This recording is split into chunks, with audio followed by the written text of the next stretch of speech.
अध्यक्ष महोदय, या ठिकाणी मला यांना विचारायचं आहे, तुम्ही रोज मुस्लिम आरक्षणाचं बोलता, तुम्ही सांगा आरक्षण मुस्लिम समाजाला दिलं की त्यातल्या काही जातींना दिलं?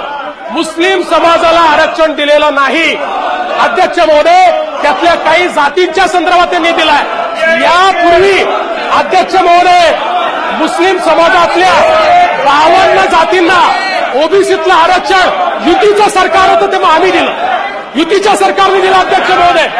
आणि अध्यक्ष महोदय हे खरंय अध्यक्ष महोदय, ज्यावेळी उच्च न्यायालयामध्ये केस झाली, उच्च न्यायालयामध्ये अध्यक्ष महोदय या ठिकाणी नोकरीवर उच्च न्यायालयाने स्थगिती दिली, शिक्षणावर दिली नाही।